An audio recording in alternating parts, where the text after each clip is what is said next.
इतनी संख्या में कैसे बच्चे बनाएंगे? और होती वाली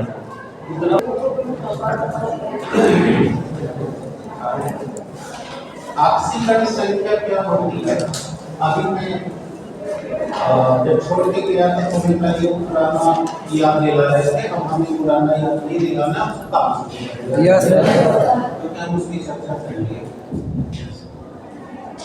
तो ऑक्सीकरण संख्या मेरी चर्चा से तुम्हारे पास जो निकल के आ रही है वो ये है कि किसी भी तत्व के ऊपर जो उपस्थित ऋण या धन आवेश होते हैं, जैसे सोडियम है तो सोडियम का एक चार्ज होता है, क्लोरीन है तो माइनस, यही मैं अभी पीछे उस आपने बता रहा। तो किसी भी तत्व के ऊपर जो उपस्थित धन या आवेश की संख्या है वही संख्या कहलाती है उसकी ऑक्सीकरण संख्या। इसका मतलब कि अगर तुम्हें पीरियोडिक टेबल सारा आता है तो तुम्हें सबकी ऑक्सीडेशन नंबर पता है ना जी? और वो तुम्हारे लिए काम आएगा। तो अब हमारी डेफिनेशन में क्या है? तो क्या है? अब तुम यहाँ बेसिक देखो कि the present number of the charges over any element is called its oxidation number। किसी भी तत्व के ऊपर उपस्थित धन या ऋण आवेश की संख्या ऑक्सीकरण संख्या कहते हैं। Yes sir. किसी भी तत्व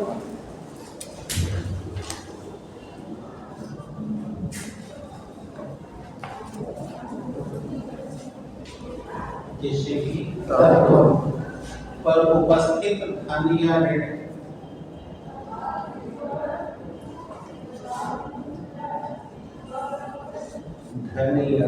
ऋण आवेशों की संख्या को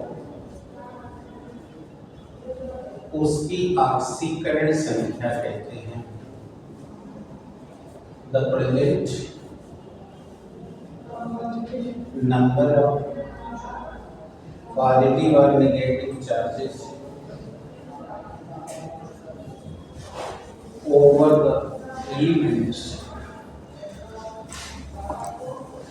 are called their oxidation number. अब याद है? Yes sir. लेकिन अब यहाँ पर ना तुम्हें दो तरह से छोटे छोटे सवाल बनेंगे पेपर में। ऑक्सीकरण संख्या और संयोजकता में क्या अंतर है? और इसी का ऑक्सीडेशन नंबर दे दिया तो उस पर भी सवाल पूछेगा कि एक तत्व का ऑक्सीडेशन नंबर फलाना है तो बताओ इससे तुम क्या समझ सकते हो। ठीक बात? पहले इसमें कोई डाउट्स तो नहीं? अब चलो मैं ऑक्सीडेशन नंबर और वैलेंसी में अंतर बताता हूँ। ठीक है? Yes sir. तो अब हमने हेडिंग डाल दिया ऑक्सीडेशन नंबर और वैलेंसी, यानी कि ऑक्सीकरण संख्या और संयोजकता में अंतर। ठीक है? Yes sir. हो गया तो अच्छी बात है। अब हम अंतर बताना शुरू करते हैं। अभी मैं फर्स्ट हाफ में भी चर्चा कर रहा था और पहले से भी विद्वान हूँ कि जब कोई भी तत्व आपस में जुड़ते हैं तो वह जुड़ते समय जितना इलेक्ट्रॉन एक दूसरे को देते हैं, यानी उसकी कंबाइनिंग कैपेसिटी जो होती है वही कहलाती है उसकी संयोजकता। और कितना इलेक्ट्रॉन देगा या लेगा ऐसा तुम्हें संयोजकता के इलेक्ट्रॉनिक सिद्धांत में पढ़ाया गया है। कोई भी तत्व के बाहरी कक्षा में, यानी कि सबसे बाहरी कक्षा में जितने इलेक्ट्रॉन उपस्थित होते हैं वो लोग वही संयोजन की क्षमता को निर्धारित करते हैं। जैसे कि एग्जाम्पल देना, जैसे सोडियम तुम सब जानते हो कि सोडियम का परमाणु क्रमांक क्या है? तो बोलो इलेक्ट्रॉनिक कॉन्फ़िगरेशन। अब देखो इसके बाहरी कक्षा में कितना है? अब यह एक इसका वैलेंस इलेक्ट्रॉन है। Yes sir. संयोजकता का इलेक्ट्रॉनिक सिद्धांत 7 पॉइंट में पढ़ाया। Yes sir. जिसको याद है उसे पता है कि किसी भी तत्व के सबसे बाहरी कक्षा में जो इलेक्ट्रॉन उपस्थित है वही उसकी संयोजी इलेक्ट्रॉन या वैलेंस इलेक्ट्रॉन कहलाता है। Yes sir. अब इसको अपनी कक्षा पूरी करने के लिए 7 चाहिए। अब तुम्हें पता है कि इसको 7 नहीं मिलेगा, यानी 4 से कम ही मिलता है। ये मैंने मंत्र याद कराया। तो मैंने कहा था जिसको नहीं मिलता वो त्याग है, जिसको मिलता है इसलिए यह जो इसके बाहरी कक्षा में उपस्थित इलेक्ट्रॉन है यही निर्धारित करेगा कि इसकी कंबाइनिंग कैपेसिटी क्या होगी। तो इसको जब 7 नहीं मिलेगा तो क्या मिलेगा? इसका मतलब कि ये जिससे भी जुड़ने जाएगा उसमें केवल एक ही इलेक्ट्रॉन को त्यागेगा। ये त्याग करने की जो क्षमता है वो इसकी संयोजकता है। इसी तरह से हम आपको एक एग्जांपल और देते हैं, क्लोरीन। आप सब जानते हैं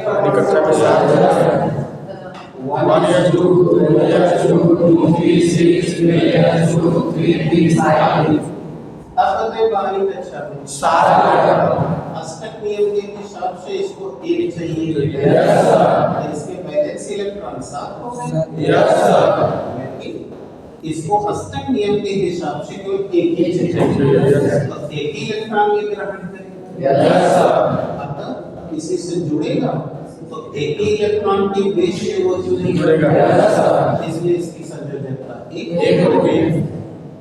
तो ये संयोजकता का निर्धारण ये वैलेंस इलेक्ट्रॉन करते हैं।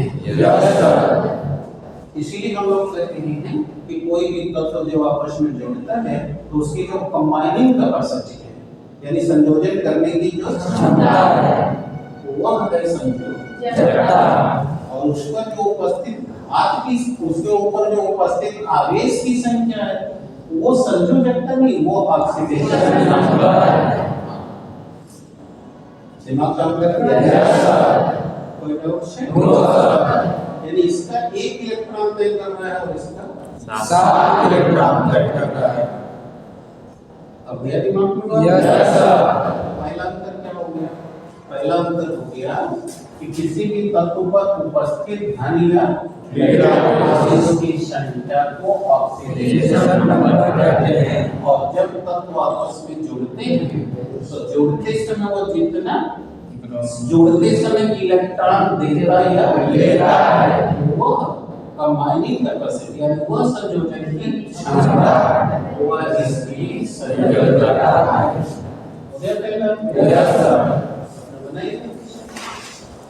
सुनते लिखते फटाफट चलते हैं, पीछे बैठ के लिखने की जरूरत नहीं है, सभी लिखिए। फर्स्ट आंसर वही हो गया। The present number of the charges over the element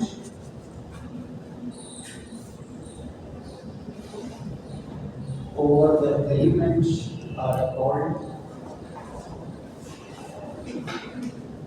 their oxidation number. और उधर में रहेगा the combining capacity of the elements are called their valence. तत्वों के संयोजन की क्षमता संयोजन क्षमता कहते हैं।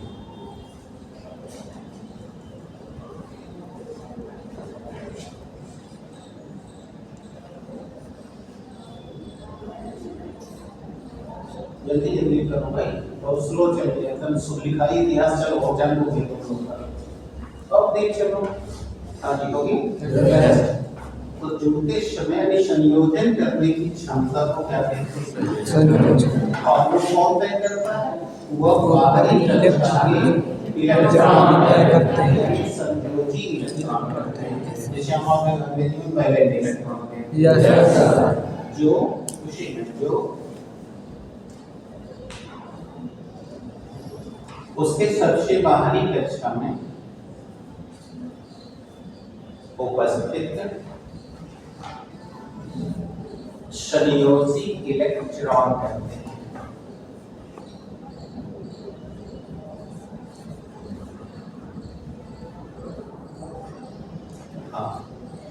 The combining capacity of the elements are called valence, which are decided by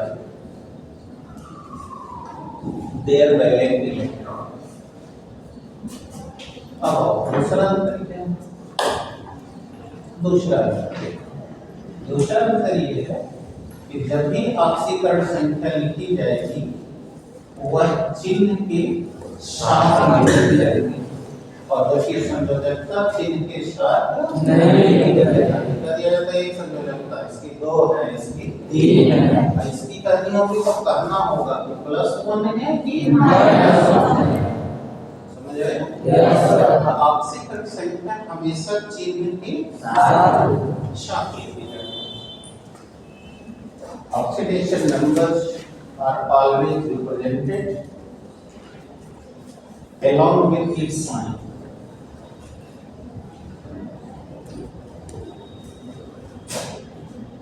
चिन्ह के साथ लिखी जाएगी। अब याद रखना, जब भी परीक्षा में ऑक्सीडेशन नंबर कहीं लिखना होगा तो तुम्हें चिन्ह लिखना अति आवश्यक है। चिन्ह नहीं लिखोगे यस इसलिए तो कहा जा रहा है ना। यस और जबकि इसमें चिन्ह की आवश्यकता नहीं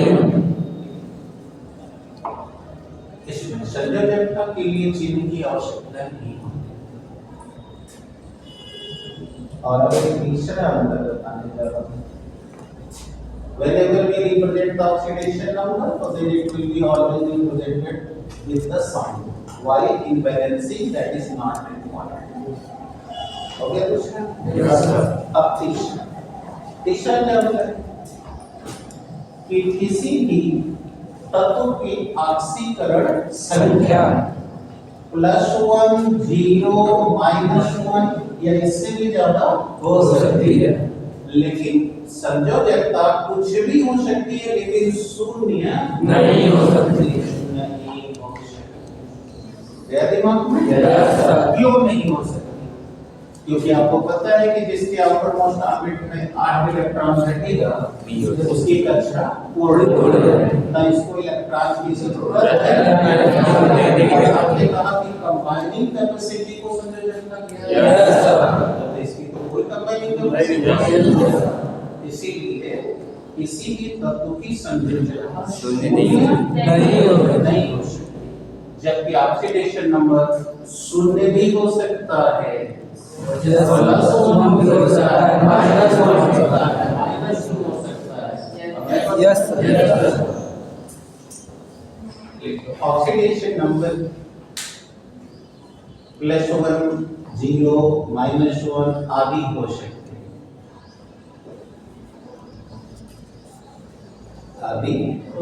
हैं, जबकि संयोजकता शून्य कभी नहीं हो सकती। इस वाले में लिखना oxidation number may be +1, -1, 0 etc. Why either? But in balancing, balancing can never be 0. संयोजकता कभी भी शून्य नहीं होगा। तो that is the combining capacity. जैसे आप और हम आपको कुछ देंगे, आप हमें कुछ देंगे, हम उसी से एक दूसरे से जुड़ेंगे, पढ़ते समय ही बता रहे हैं। और अगर हम और आप किसी को कुछ न दें तो हम में से किसी का कोई संबंध स्थापित नहीं होगा। अगर स्थापित ही नहीं हुआ तो कंबाइनिंग कैपेसिटी कहां से आएगी? नहीं आएगी। इसीलिए balancing can never be 0, but oxidation number may be 0। आगे आप समझ में आ गया? तो ये बेटा आपके अंतर हैं। यस क्लियर हो गया? Yes sir. और अब हम आपको अंतर बता के आते हैं, इस पर बात करते हैं। जैसे कह दिया किसी तत्व की ऑक्सीडेशन नंबर +1 है, तो इससे तुम क्या समझते हो? सुने ना सवाल क्या कहते हो? Yes. If the oxidation number of Kb element is +1, so what do you mean by it? Or explain. ठीक है? Yes, sir. तो आपको आसानी से एक्सप्लेन कर दो। इससे हम ये समझते हैं कि इसने अपने आउटर मोस्ट ऑर्बिट से एक इलेक्ट्रॉन त्यागा है। राइट है? Yes, sir. इसलिए इसका ऑक्सीडेशन नंबर Yes, sir. और अगर -1 होता तो बराबर क्या होता? Yes, sir. और 0 है तो क्या है? कुछ भी नहीं। ग्रहण किया है। इसलिए से Yes, sir. तुम भी आसान हो गया। Yes, sir. कोई प्रॉब्लम नहीं? No, sir. If it is asked in your question, if the oxidation number of any elements are +1 or -1 or 0, so what do you mean by this? You will explain it. It means that element loses the one electron. -1 means it gains electrons. Yes. Right? Yes, sir. और 0 means neither lose Neither gain. अब इस तरह से भी सोचो oxidation number की definition और ले सकते हो कि the number of lose or gain the electrons are called the oxidation Yes, sir. the number of lose or gain electron is called the Oxidation. balancing combining the balancing is called balancing Yes, sir. अब कुछ को कहां No, sir. अब चलो बताते हैं कि किसी भी यौगिक में यानी किसी भी कंपाउंड में किसी का ऑक्सीडेशन नंबर निकालोगे कैसे? ठीक है? Yes. ऑक्सीकरण संख्या ज्ञात करने की विधि।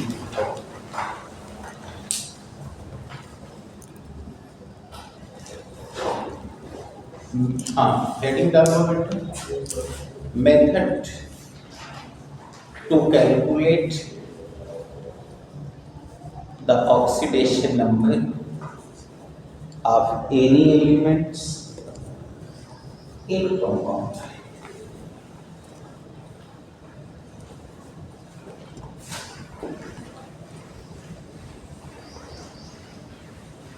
यानी कि ऑक्सीकरण संख्या ज्ञात करने की विधि। देखो बेटा, किसी भी तत्व का जब आप ऑक्सीडेशन नंबर बड़ा ध्यान से सुनना सीखना, जो बोले लिखते भी जाओ समझते भी जाओ और फिर हम कई एग्जाम्पल देके तुम्हें करके तुमसे करवाएंगे। Yes. बस जिसका पीरियोडिक टेबल कंट्रोल है बस उसको कोई प्रॉब्लम नहीं आना है।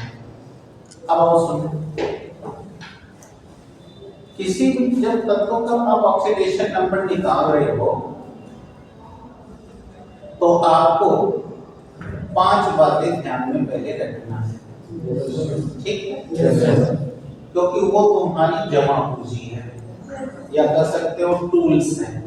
जैसे कोई काम करोगे तो पहले यंत्र चाहिए, that is the my tools. अब वो हमारे पास टूल है तो हम किसी का निकाल सकते हैं। और जैसा कल के लेक्चर में बोली कि बेटा ऑक्सीडेशन नंबर आपको 11 में भी निकालना है और 12 में भी निकालना है। यहाँ पढ़ाया जाएगा 12 में यूज होगा यहाँ भी तो यूज होगा। यानी कि जो भी तुम पढ़ रहे हो हम तुम्हें पहले ही से सचेत करते जा रहे हैं कि कौन कौन टेक्निक्स कौन कौन टूल तुम्हारे 12 में आने हैं।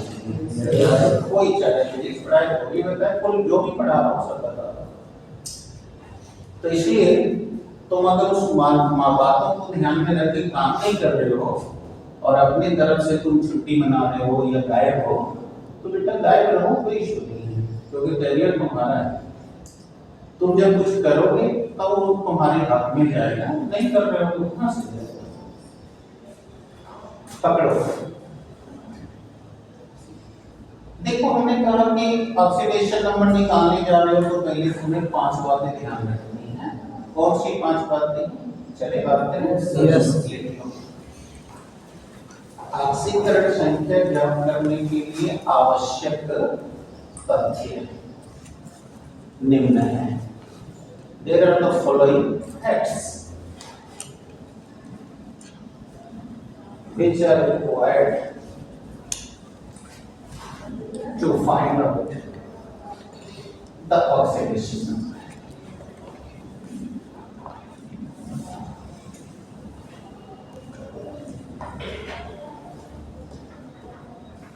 हाँ बेटे पढ़िए, मुंह से बोलते हो बेटा,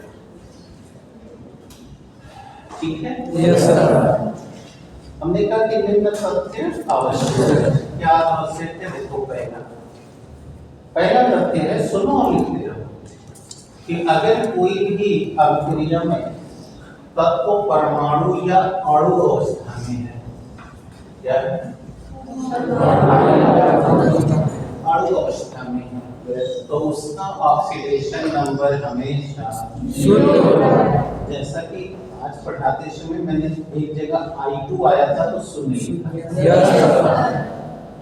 एक जगह H2 आया था तो शून्य लिखा था ना? Yes sir. अभी मैं दो एग्जाम्पल देंगे, भी बोल दे रहा हूँ, तो पहले ये पॉइंट क्लियर हो गया। Yes sir. परमाणु या अणु की ऑक्सीकरण संख्या शून्य होती है, हो गया? हाँ, आप से सुनो, लिखो ध्यान से। The oxidation number of atom or molecule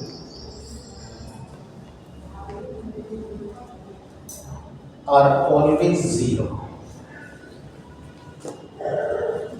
जैसे हमको मैं दिखाने की भी कोशिश करते हैं कि हम बोलो, ये हाइड्रोजन है, आयोडीन से रिएक्शन करते हैं, देखो हाइड्रोजन आयोडाइड कंपाउंड बना लिया। Yes sir. देखो अब तुम सब जानते हो कि अभिक्रिया में अणु भाग लेता है। Yes sir. तो ये अणु सूत्र है। Yes sir. Oxidation number 0। ये भी अणु सूत्र है। इसका भी 0। देखिए ये कंपाउंड है। Yes sir. जाने के इसका यहाँ होगा, इसका यहाँ होगा। ये प्लस नाइट्रोजन। इसका ऑक्सीडेशन नंबर 0, इसका तो अभी पढ़ी रहे हो, इसको हम याद डालें, इसकी संख्या वही ऑक्सीडेशन नंबर है, इसका oxidation number plus 1। Yes sir. Periodic table आ रहा है, उसको तो फुल क्लियर है, क्योंकि आज हमने ये भी मॉर्निंग सेशन में दिखाया कि जो 7वां में है, 6वां में है, 5वां में है, सब माइनस वाले हैं। Yes sir. जब बिना वो बता रहे हैं। Yes sir. इसीलिए मैंने कहा ना कि आपकी चाबी पीरियोडिक टेबल है। अब आपको अच्छी तरह समझ आ जाएगा कि क्यों पढ़ाते समय आपको बार-बार कहा जा रहा था कि बेटा एब्सेंट नहीं होना है, तो आपको कोई बात नहीं, आपने भी अपनी ईमानदारी दिखाई है, कोई दिक्कत नहीं, इसको जो लेना उसमें किया। ये आगे पहला पॉइंट क्लियर? Yes sir. कि the oxidation number of atom और मॉलिक्यूल आर ऑलवेज 0। देख लो कैसे पहचान गए कि ये मॉलिक्यूल्स। Yes sir. कोई डाउट नहीं है? No sir. चलिए तो और देखते हैं। Carbon plus oxygen is equal to carbon dioxide. आप देख सकते हो कि यहाँ कार्बन, ये देख रहे हो मॉलिक्यूल है, यस सर। 0। और इधर तो अलग-अलग होगा। Yes sir. इधर का मान करना पड़ेगा, क्योंकि अभी सिखा लेता है, अभी मॉलिक्यूल पर फोकस करना है। Yes sir. अब तो कोई डाउट नो सर। तो ये आपका पॉइंट कवर हो गया ना? Yes sir. दूसरा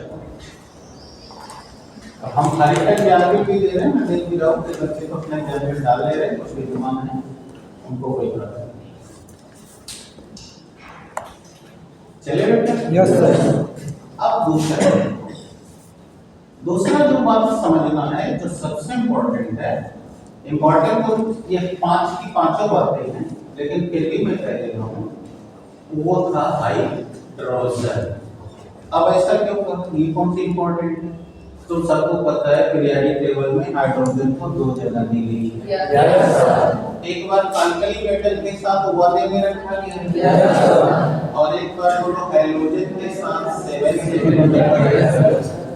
और तुम्हें पता है कि जब ये यहाँ रहता है तो चार धातुओं की तरफ +1 शो करता है, यस सर।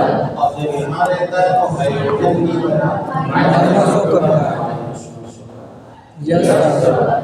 तो तुम कैसे जानोगे अभिक्रिया में कि वो +1 शो कर रहा है कि -1 शो कर रहा है? तो देखो, जहाँ पर किसी सूत्र में किसी भी कंपाउंड के फॉर्मूले में H पहले ही लिखना है। जैसे देखो hydrogen iodide, hydrogen chloride, nitric acid, iodine acid दोनों सब में पहले मिल रहा है। इसका मतलब इस समय क्षार धातु के रूप में काम कर रहा है। इस समय इसका ऑक्सीडेशन नंबर है। और अब जरा देखो अमोनिया दिख रहा है ना? कई स्टूडेंट जो पीछे बैठे हैं उनको ये आगे के बच्चों के बेंच से सीखना चाहिए। यहाँ तक भी बच्चे ठीक कर रहे हैं, उसके बाद वाले बच्चे सब गड़बड़ हैं। उन्हें सीखना चाहिए कि लोग कैसे बैठ के डायरेक्टली सीख रहे हैं, बोल रहे हैं। और गर्ल्स में भी ये इधर जो बच्चे हैं कुछ नहीं है, ये सीखें कि वो हमारे ही क्लास में हमारा भी मित्र हमसे आगे क्यों निकल रहे हैं और हम पीछे क्यों। जब आप अपने से क्वेश्चन करोगे तो आपको जवाब मिलेगा, और जब वो जवाब मिले तो उस पर काम करो, तब आपको मतलब सुधार हो जाएगा। आप बहुत अच्छे करोगे। जब कोई क्वेश्चन नहीं करोगे, बस आ रहे हो, खा रहे हो, पी रहे हो, पढ़ रहे हो, मतलब मस्ती कर रहे हो, कुछ नहीं होगा। यहाँ देखो देखो यहाँ पे, क्योंकि जो बच्चा जितना कंसंट्रेशन से हमारा ध्यान उधर ज्यादा जा रहा है, क्योंकि वो अच्छी वेव्स दे रहा है मुझे। देखो इस पूरी प्रोसेस में देखो हाइड्रोजन जो है फर्स्ट प्लेस पे नहीं है, बाद में आ रहा है। इसका मतलब इन सब जगह यह हाइड्रोजन की तरह लीड कर रहा है। इस समय इसका ऑक्सीडेशन है -1। अब आगे बात समझ में, सेकंड पॉइंट क्या इंपॉर्टेंट है?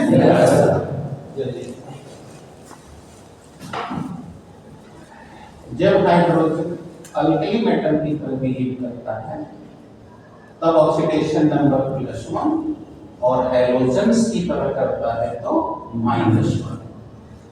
When hydrogen behaves like alkali metal,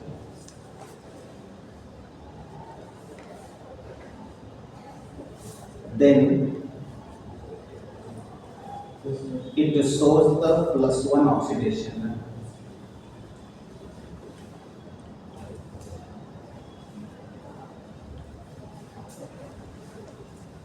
And when behaves like halogens, then it shows oxidation number -1. आया बात समझ? Yes, sir. अब हाउ टू यू, कैसे आप जानोगे कि कैसे ये कभी चलता है ना? Yes, sir. कि जब कंपाउंड में नाइट्रोजन का स्थान पहले आता है, Yes, sir. तो वो +1 होता है। Yes, sir. बाद में बाद में तो -1 होता है। Yes, sir. अब आते हैं बेटा तीसरी इंपॉर्टेंट बात है।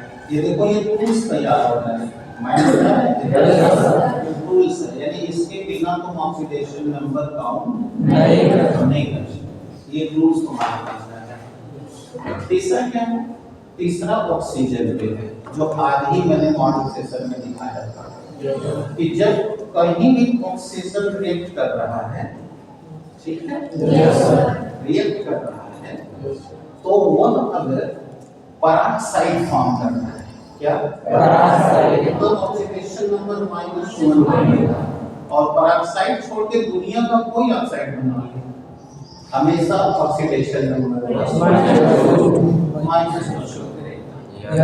यानी वो केवल कब शो करेगा -1? जब वो पेरोक्साइड फॉर्म करेगा। जैसे अभी मॉर्निंग सेशन में लिखा था hydrogen peroxide, sodium peroxide, lead peroxide. तो जब वो पेरोक्साइड फॉर्म करेगा तो यहाँ देखो 2 से 2 कट गया, +1 देख सकते हो। ये पहले आया इसलिए इस समय +1 का है। याद दिमाग में? तुम समझ गए होगे कि मैंने यहाँ क्यों रोक दिया था, कभी बता दिया सब बताएंगे। क्योंकि कोई चीज को छेड़ा तब जाएगा ना जब उसका ज्ञान हमारे पास है। हम लिख देते तो कहते हाँ हाँ हाँ हो गया, तो ऐसे नहीं चलता ना। ये साइंस है ना, ये लॉजिक से चलता है। ये आर्गुमेंट पे थोड़ा चलेगा, हर चीज का तर्क होना चाहिए कि व्हाई इज हैपनिंग। तब जब दिमाग में बात रहेगी तब तुम सही जाओगे, नहीं तो गलत जाओगे। अब आ गया? Yes, sir. So when the oxygen form the peroxide, so then it shows the -1 oxidation number. And if the oxygen react with any element but does not form peroxide, form the any kind of oxide, जैसे monoxide, dioxide, trioxide, pentoxide, hydroxide, सुने हो ना? क्या किसी नाम में peroxide आया? No, sir. तो इसलिए इस शब्द में क्या होगा? -2. यानी आप समझ गए यहाँ ऑक्सीजन कितना शो करेगा? -2. ऑक्सीडेशन। Yes, sir. आया समझ में? Yes, sir. तो ये भी इम्पोर्टेंट टूल्स है ना? Yes, sir. जब ऑक्सीजन किसी भी तत्व से क्रिया करती है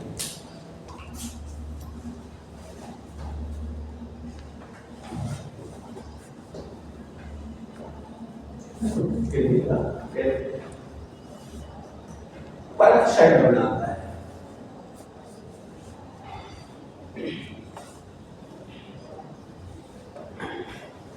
तब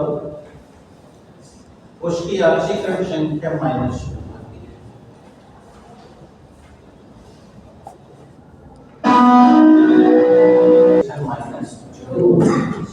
आपको क्या प्रॉब्लम है? No, sir. इतना क्लियर हो गया? Yes, sir. अब आते हैं पॉइंट नंबर 4 में। पॉइंट नंबर 4 में तुम्हारे पास पहले से टूल्स हैं। डी ब्लॉक का अगर कोई भी कंपाउंड है, डी ब्लॉक में ट्रांजिशन होता है। सबका मैंने मेमोरी ट्रिक चारों का दे रखा है। तो अगर कोई डी ब्लॉक का है तो तुम्हें बताइए कि डी ब्लॉक वाले +1 से लेके +6 ऑक्सीडेशन स्टेट दिखाते हैं। Yes, sir. यानी उनकी ऑक्सीडेशन नंबर फिक्स नहीं होती, जैसे यहाँ तुम फिक्सिंग कर रहे हो। Yes, sir. ये भी टूल्स तैयार करना होगा।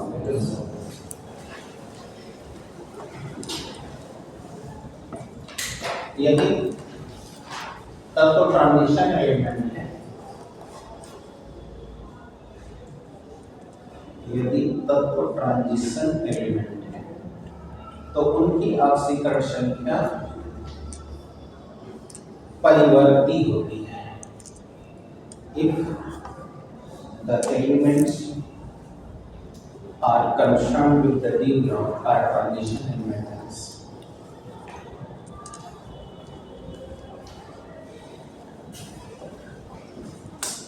then their oxidation number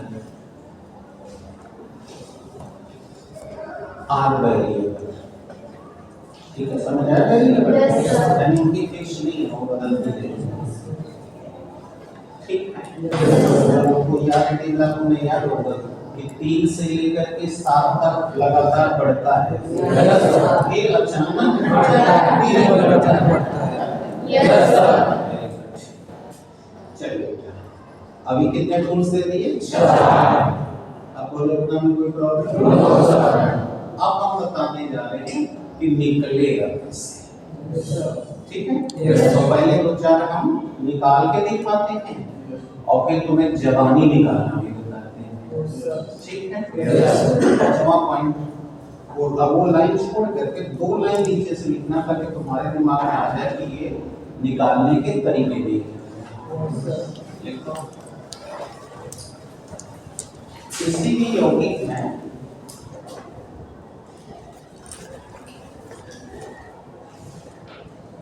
जिस तत्व का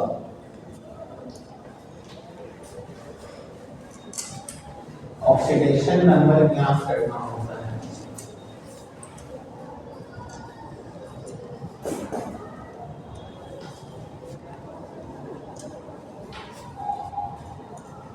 उसका ऑक्सीडेशन नंबर हम x मान लेते हैं। Assume the oxidation number x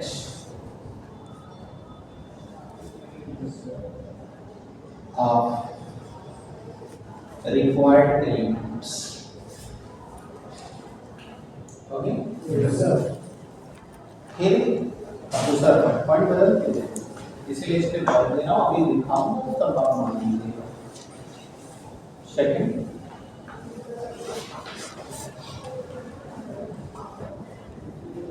अब शेष तत्वों का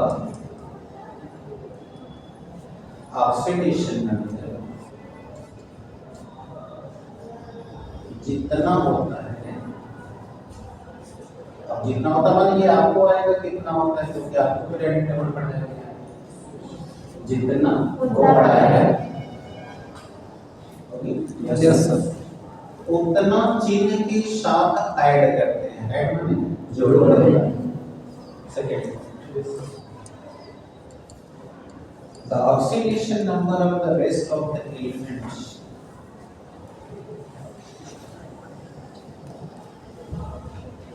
are added in X along with their sign. Yes sir, अभी हमने कहा ऐड करके, अभी मैं प्ले करके दिखाऊंगा, पहले पॉइंट दबा कर, ओके? यस सर, अब पॉइंट नंबर 3, अब देखते हैं कि उस यौगिक के ऊपर कोई प्लस या माइनस चिन्ह है अथवा नहीं। Now we observe the any plus or minus sign are seen there or not.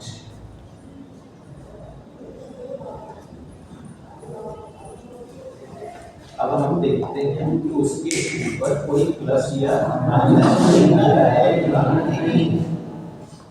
देखिए पॉइंट नंबर 4 जो भी पॉइंट हो, अब देखोगे तो दो ही में चीज मिलेगा, या तो होगा, तो अब ये दूसरे पॉइंट में तुमने सबको जोड़ा है कि नहीं? यस सर, तो अब बराबर अगर कोई संख्या है तो वो लिखो, नहीं है तो सुनो। यस सर, समझ आ गया? यस, पॉइंट नंबर 6, अब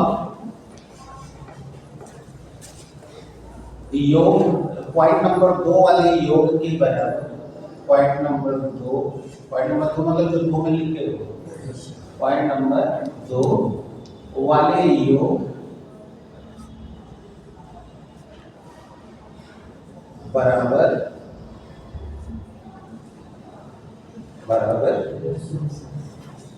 संख्या होने पर संख्या को, न होने पर शून्य लिखते हैं।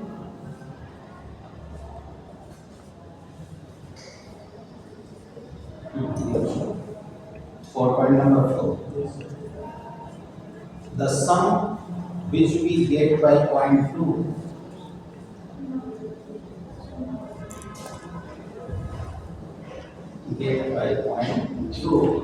will be equal to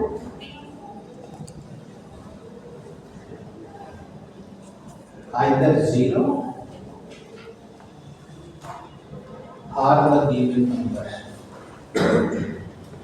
तो बराबर हमने 0 या वो संख्या जो की लिख दी, अब लिख के हल करोगे तो x का मान आ जाएगा कि नहीं? आ जाएगा। यस, पॉइंट नंबर, अब इसको हल करने पर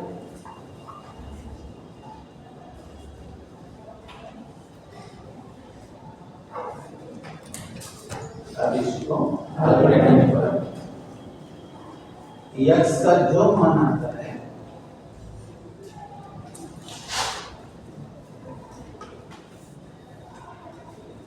x का जो मान आता है उसे चिन्ह के साथ लिख देते हैं।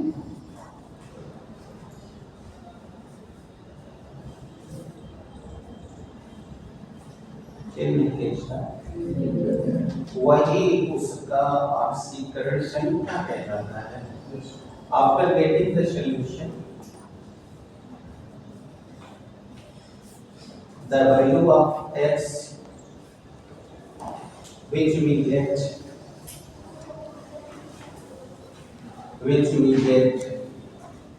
is called its oxidation. अब जो लिखे हो, मैं पांचों बातें यहाँ पर कई एग्जाम्पल देके समझाते हैं। और फिर जब समझ जाओगे तब तुमको जवानी निकालना बताएंगे, राइट? क्योंकि जब हम समीकरण बैलेंसिंग में जाएंगे इतना टाइम कौन खर्च करेगा जब हम खटाखट लिखेंगे। आओ देखो, जैसे सपोज करो कि हमने ये सवाल तुमने छोड़ा था कि हम कुछ देर बाद बताएंगे, जान गए बता। जैसे यहाँ लिखो, कहा गया कि कार्बन डाइऑक्साइड में कार्बन की ऑक्सीकरण संख्या ज्ञात कीजिए। समझ रहे हो कैसे पढ़ रहे हैं? तो अब तुम अपने नियम नंबर 1 में जाओगे तो वहां लिखा गया है कि जिसका हमें ज्ञात करना है उसका हम यक्ष मान लेंगे।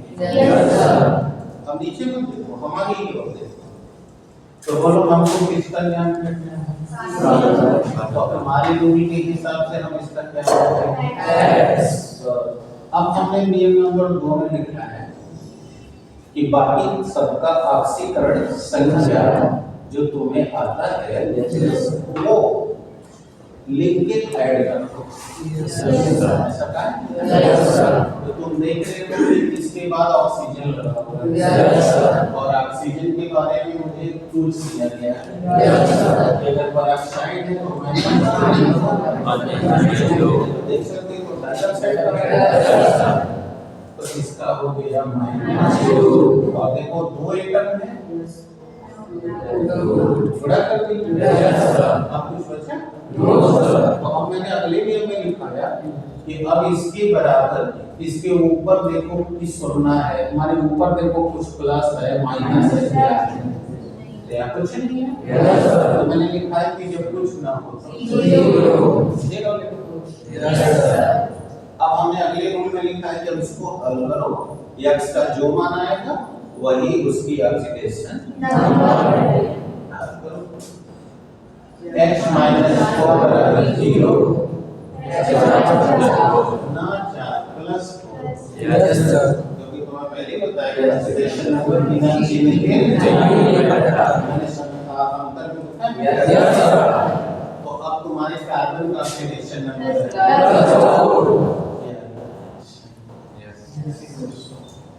अब बताओ कहाँ दिक्कत है? कठिन है ना? अभी एक दो और सीखो।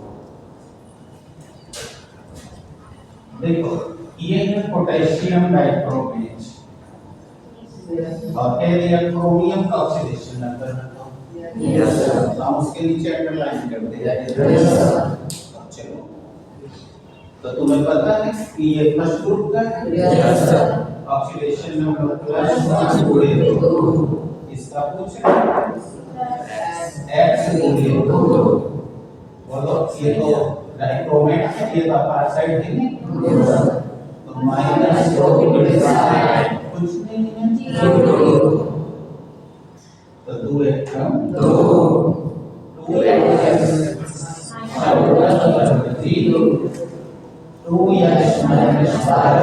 -0 आ रहा है कि नहीं? x ऊपर क्या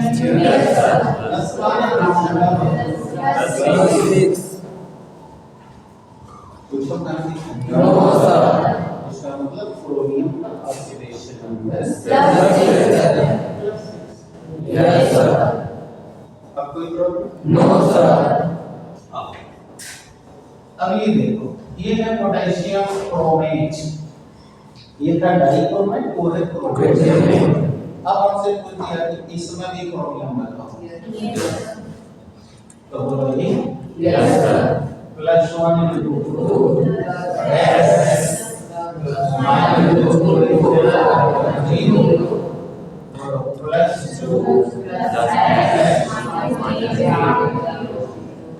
x -0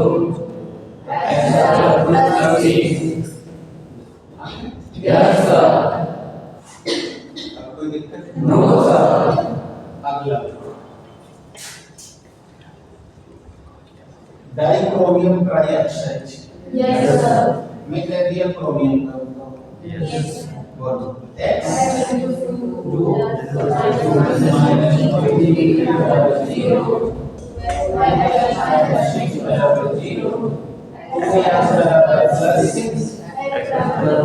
+6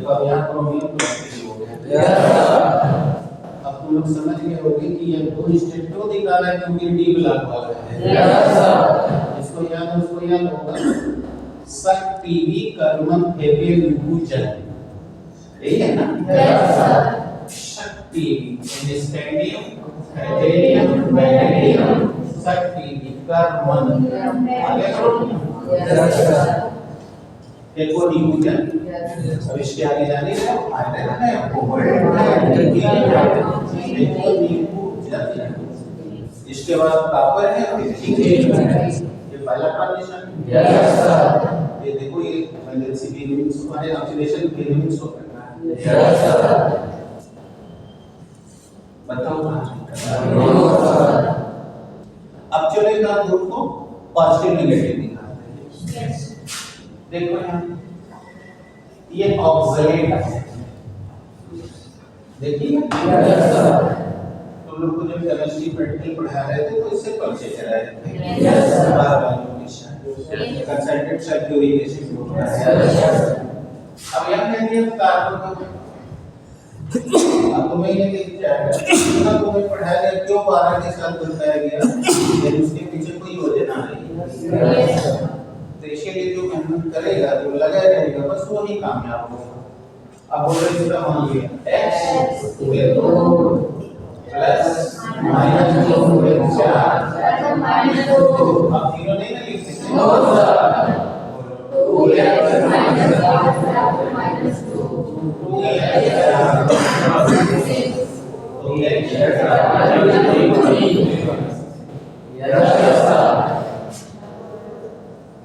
अब कार्बन डाइऑक्साइड को निकाल दे तो यस सर, देख लिए ना। खोपड़ी में डालो कि एक ही तत्व की ऑक्सीडेशन नंबर भिन्न भिन्न हो सकती है। जबकि संयोजकता में अगर डी ब्लॉक छोड़ दो तो सबकी अलग अलग अंदर अभी को और आ गया। तो ये तुम्हारे लिए बोनस है। अब चलो एक और लेते हैं, एक और लेते हैं। देखो ये फास्फोनियम है, कहती है फास्फोरस का बताओ। बोलो आपको पता है कि इस समय हाइड्रोजन लेयर नहीं है, हाइड्रोजन लेयर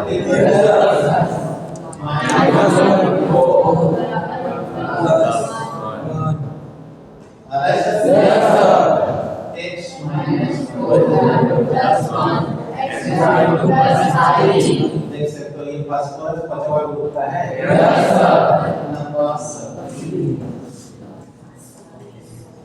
पंचम ग्रुप 5 प्लस है।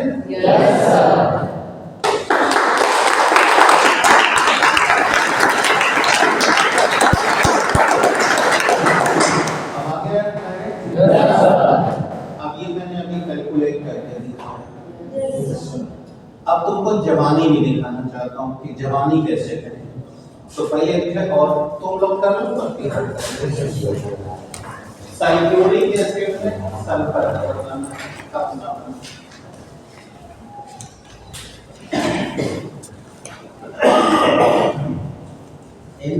खोला करते हैं।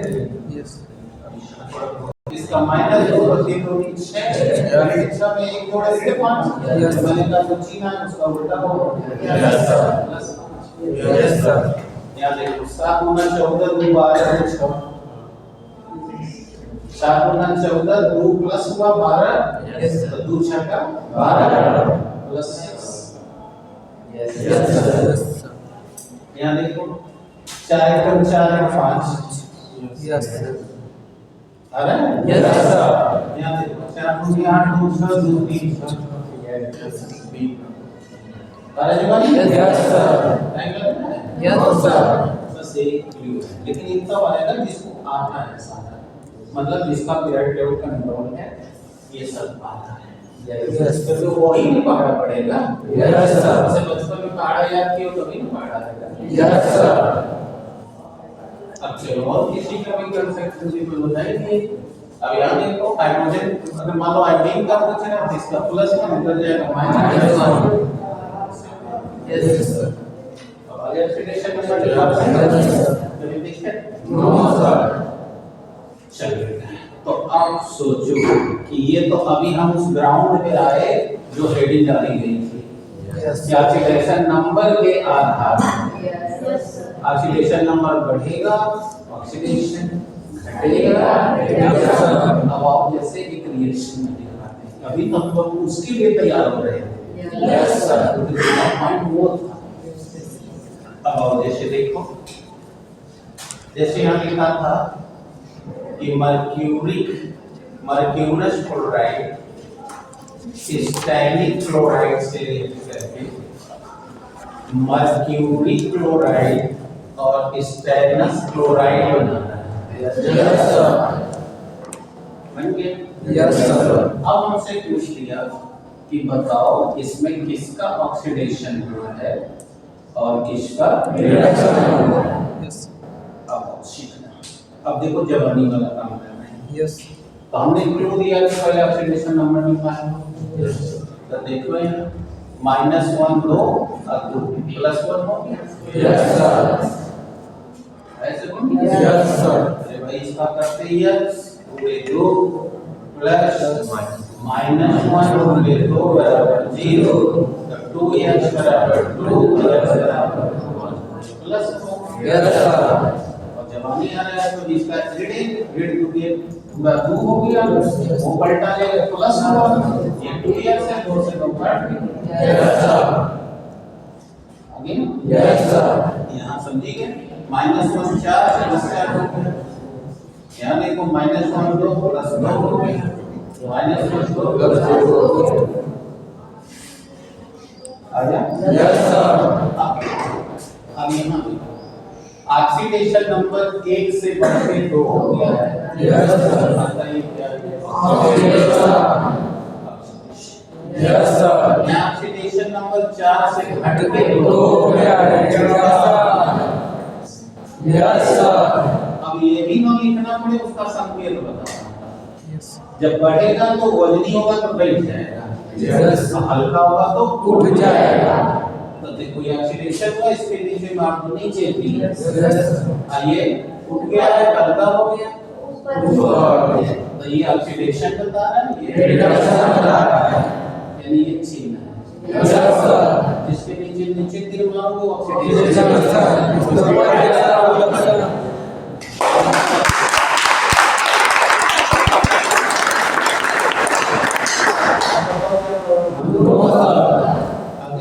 Yes sir. निश्चित करो कि ऑक्सीडेशन के बिना रिडक्शन संभव नहीं है और रिडक्शन के बिना ऑक्सीडेशन संभव नहीं है। अथवा एक सवाल को दो तरह से पूछा जाता है। अथवा यह सिद्ध करो कि हर अभिक्रिया रिडक्स होती है। Yes sir. जिसका रिडक्शन हुआ, जिसका ऑक्सीडेशन हुआ, तो दोनों मिला यानी ऑक्सीकरण अपचयन क्रिया। Yes sir. तो ये एक नंबर का आ जाएगा सिद्ध। तो कैसे सिद्ध करोगे, चलो बताओ।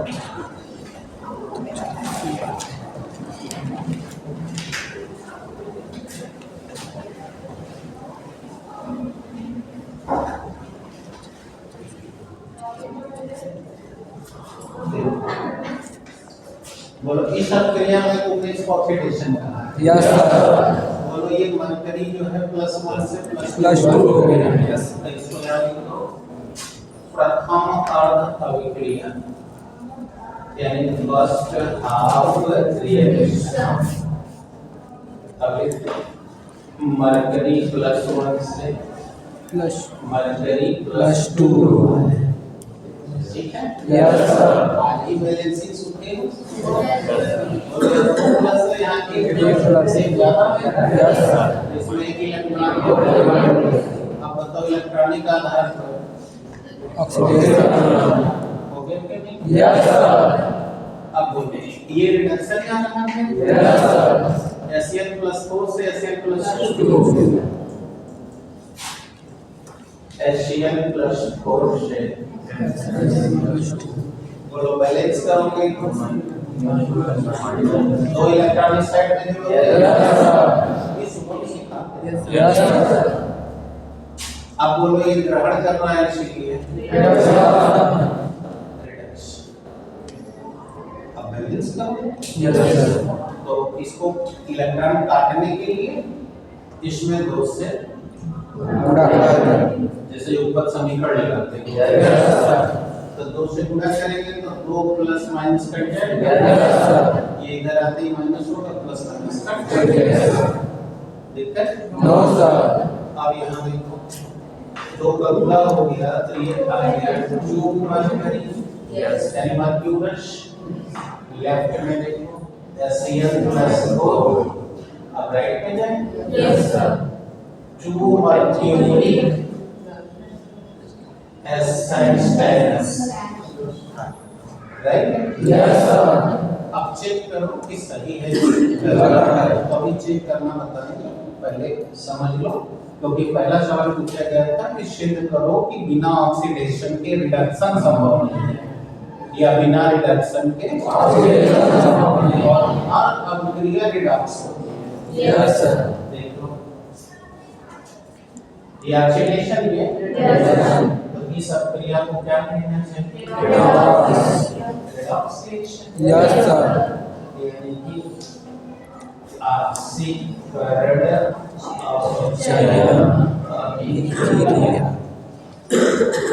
अभी प्रक्रिया में मैंने यही दिखाया कि बिना ऑक्सीडेशन के रिडक्शन संभव नहीं है। देखो इसने 2 इलेक्ट्रॉन को जोड़ा है तो ये 2 इलेक्ट्रॉन त्यागा है और इसी के त्यागे इलेक्ट्रॉन को इसने ग्रहण कर लिया। अगर ये नहीं त्यागता तो ये ग्रहण कैसे करता? यानी बिना दिए संबंध नहीं करता। इसीलिए ऑक्सीडेशन के बिना रिडक्शन पॉसिबल नहीं है। Yes sir. फिर समझे? No sir. ऑक्सीडेशन की क्रिया में इसने 2 इलेक्ट्रॉन त्यागा और आप जानते हो इलेक्ट्रॉन के ग्रहण और त्यागने से संबंध बनता है। Yes sir. उसी इलेक्ट्रॉन को रिडक्शन ने ग्रहण किया। Yes sir. इसलिए ये मिलकर के रिडक्शन होते हैं। Yes sir. सिद्ध हो गया कि हर अभिक्रिया रिडक्स होती है। Yes sir. और ये भी सिद्ध हो गया कि बिना ऑक्सीडेशन के यस सर। कोई प्रॉब्लम नो सर।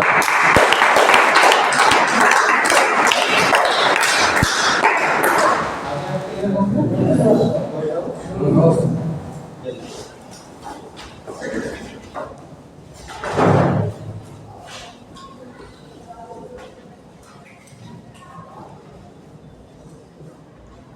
अब हम यस सर।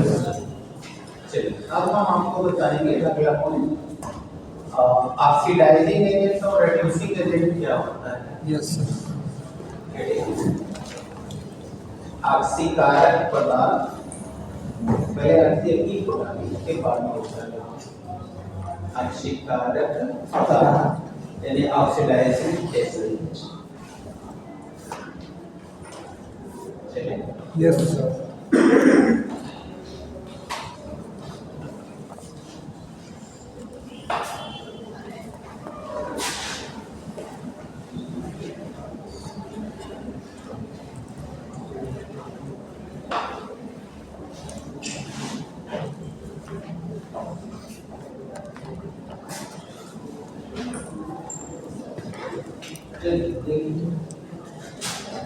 हमने आपसे कहा कि ऑक्सीकारक पदार्थ किसे कहते हैं। Yes sir. I have asked what is the oxidizing agent? Yes sir. अभी आपने कहा कि हर अभिक्रिया में रिडक्शन ऑक्सीडेशन एक साथ होता है। Yes sir.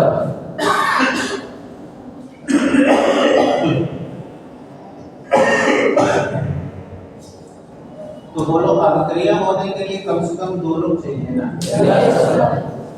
अब ये और ये देखो रिएक्शन करने जा रहे हैं। Yes sir. अब तुम सब बच्चे अपने बगल वाले को मान लो कि तुम ही वो दोनों जैसे हर्षित को मान लिया ये मर्क्यूरस क्लोराइड है यस सर।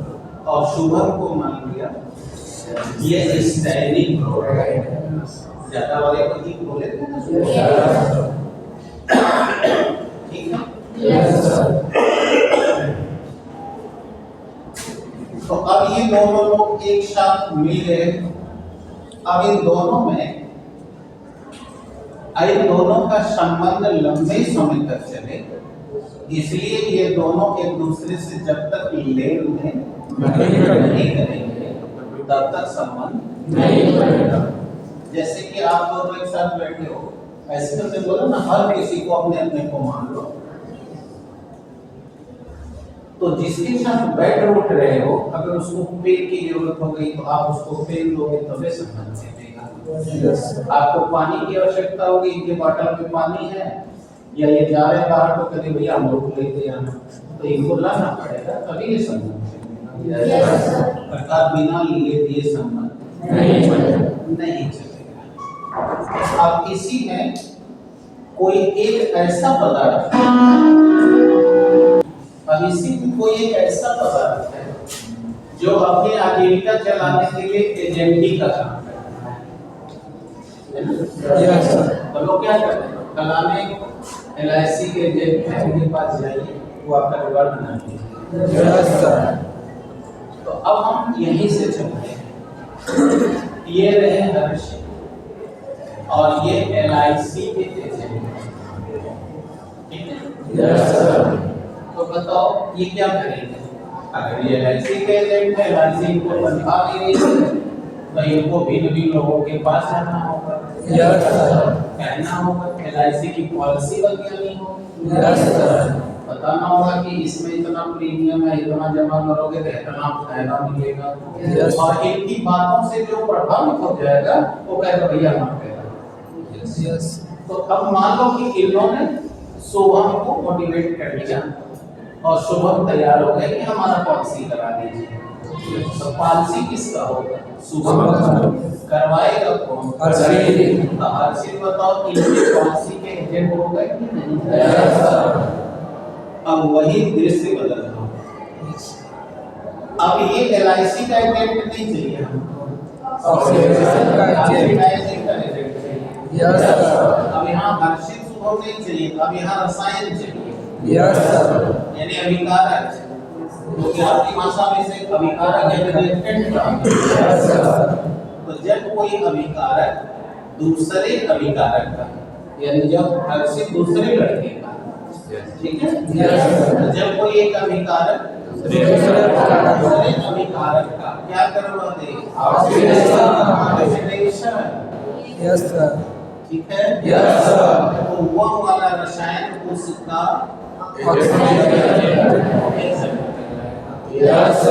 जैसे वर्तमान वाले रिएक्शन को देखो, और इनका ऑक्सीडेशन हुआ है कि नहीं? किसने करवाया है? यानी स्टैंडिंग क्लोराइड। अतः स्टैंडिंग क्लोराइड इनका क्या है? कोई गाना, यानी ऑक्सीडाइजिंग एजेंट।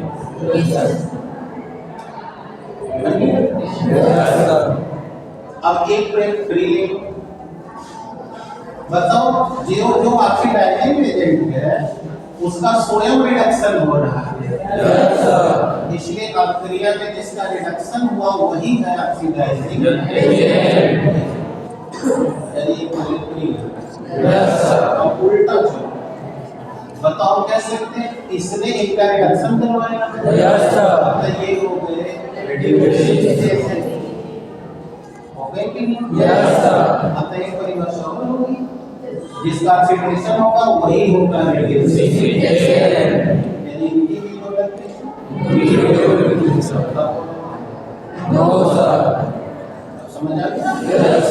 यानी क्या होगा ऑक्सीडाइजिंग एजेंट? तो हम कहेंगे वह रसायन या वह अभिकारक जो दूसरे का ऑक्सीडेशन करवा रहा है, उसका वह ऑक्सीडाइजिंग एजेंट कहलाता है।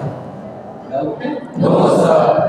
That reactant which make the oxidation of the another reactant, that one is called the oxidizing agent.